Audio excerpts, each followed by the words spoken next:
அமித்ஷாவை கண்டித்து கண்டன ஆர்ப்பாட்டம். விருதுநகர் மாவட்டம் சாத்தூரில் இன்று 24/12/2024 காலை 10 மணி அளவில் சட்ட மாமேதை டாக்டர் அம்பேத்கர் அவர்களை அவமதிப்பாக பேசிய மத்திய அமைச்சர் அமித்ஷாவை கண்டித்து ஆர்ப்பாட்டம் நடைபெற்றது. இந்நிகழ்ச்சிக்கு உத்தண்டன் தலைமையிலும் சக்கரபாண்டியன் முன்னிலையிலும் மாநில கழக செயலாளர் திருப்பூர் கதிரவன் மற்றும் கே பழனிசாமி கண்டன உரையாற்றினார்கள். உள்ளாட்சி முரசு செய்திகளுக்காக செய்தியாளர் அழகர்சாமி, PS மணி. அண்ணல் அம்பேத்கர் பாபாசாமி அவர்களை இழிவாக பேசியதை கண்டித்து விருதுநகர் மாவட்டத்தில் சாத்தூர் ஒன்றியம் சார்பாக ஆதித்தமிழர் முன்னேற்ற கழகம் சார்பாக ஒரு ஆர்ப்பாட்டம் நடக்கின்றது. இன்று ஆளுகின்ற மத்திய அரசோ RSS என்ன கொள்கை வைத்திருக்கிறதோ அந்த கொள்கை ரீதியாக தான் செயல்பட்டு கொண்டிருக்கிறது. இருக்கக்கூடிய அத்தனை இடங்களும் பொது இடங்களும் மத்திய அரசு இடங்களும் தனியார் மயமாக ஆக்கப்பட்டிருக்கிறது. தனியார் வேலைகளை தான் வேலை ஆக்கிட்டு இருக்காங்க. இங்கே படித்த பட்டதாரிகளுக்கு யாருக்குமே வேலை வாய்ப்பு கிடைக்க போகிறது கிடையாது. ஜனநாயகமே இனிமேல் எங்கேயுமே கிடையாது.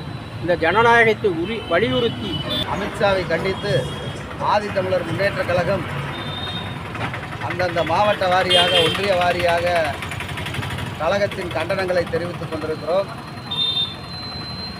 அமித்ஷா அவர்களின் பேச்சை பகிரங்கமாக மன்னிப்பு கேட்க வேண்டும், அதே நேரத்தில் அவர் பதவி விலக வேண்டும் என்று வலியுறுத்தி சாத்தூரில் ஆதித்தமிழர் முன்னேற்ற கழகம் சார்பில் கண்டன ஆர்ப்பாட்டம் நடந்து கொண்டிருக்கிறது. தோழர்களே, இந்த அரசாங்கம் மோடி அரசாங்கம் என்பது கடந்த காலங்களில் மட்டுமல்லாமல் RSS BJP இரண்டும் சங் பரிவார்களுடைய கொள்கைகளை நடைமுறைப்படுத்தி கொண்டு RSS சித்தாந்தத்தை அமல்படுத்துகிற அரசாக BJP அரசாங்கம் மோடி அரசு திகழ்ந்து கொண்டிருக்கிறது. மோடி அரசாங்கம் இன்றைக்கு மிகப்பெரிய மக்கள் விரோத நடவடிக்கைகளில் ஈடுபட்டு கொண்டிருக்கிறது. இன்றைக்கு இந்திய அரசியலமைப்பு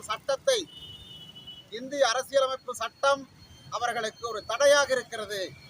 இந்திய அரசியலமைப்பு சட்டமும் புரட்சியாளர் அம்பேத்கர் மீதுதான் அவர்களுக்கு மிகப்பெரிய கோபம்.